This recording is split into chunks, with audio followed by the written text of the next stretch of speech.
यदि तपाईँ पनि फेसबुकबाट पैसा कमाउन चाहनुहुन्छ भने यो भिडियो स्पेसली तपाईँको लागि। फेसबुकमा हामीले दिन प्रतिदिन फोटो भिडियो र रिल अपलोड गरे हुन्छौँ र हामी निर्धक्क हुन्छौँ। एक दिन फेसबुक मोनेटाइज हुन्छ र त्यहाँबाट हामीलाई पैसा आउँछ। तर हामीले बिचमा जान्नुपर्ने या ध्यान राख्नुपर्ने कुराहरू धेरै छन्।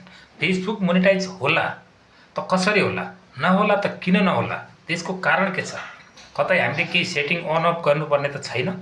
यसको बारेमा आज म तपाईँलाई पुरा डिटेलमा जानकारी दिनेछु। भिडियो नछुटाइकन लास्टसम्म हेर्नुहोला। नबुझेको कुरा कमेन्ट गर्नुहोला।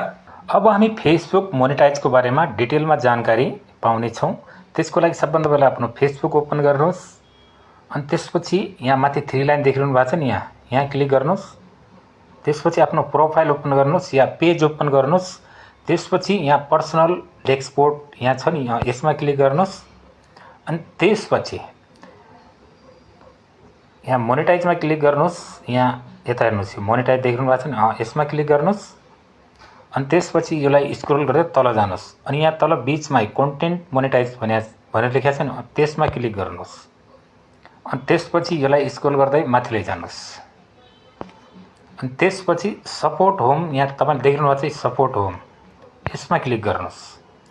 अब यहाँबाट तपाईँलाई थाहा हुन्छ कि तपाईँको पेज मोनेटाइजको लागि अवेलेबल छ या छैन भन्ने कुरा यहाँबाट तपाईँले आफ्नो प्रोफाइल या पेजको प्रोफाइललाई ओपन गर्ने अनि त्यसपछि यहाँ तपाईँले हेर्नुहोला extra future. To use the future you must be eligible and avoid breaking any rules. अब यहाँ हेर्नुहोस् रेकमेन्डेसन एक्टिभ छ। अब यसलाई क्लिक गरेर हेर्नुहोला, योमा केही पनि गडबडी छैन, यो ठिक छ हैन। अनि त्यसपछि मोनेटाइजेसन यो पनि एक्टिभ छ, यहाँ हेर्नुहोला, योमा क्लिक गरेर हेरौँ, यो पनि एक्टिभ छ हैन, योमा पनि केही गडबडी छैन।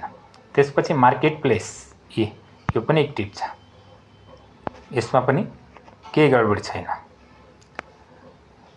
हो, यो कुरा हामीले दिन प्रतिदिन चेक गर्दै रहनुपर्छ। यदि तपाईँको फेसबुकमा यो तीनटै कुरा एक्टिभ लेखिया छ भने ओके छ हैन, तपाईँको पेज मोनेटाइज हुनको लागि रेडी छ। र यदि तपाईँको फेसबुकमा यस्तो देखाइरहेछ भने हैन, कन्टेन्ट मोनेटाइजमा यो अप्सन देखाइरहेछ भने नोटिफाई मी यो छ नि, योमा क्लिक गर्ने अनि त्यसपछि तपाईँ फेसबुक मोनेटाइजको लागि तपाईँले अप्लाई गर्नुभयो।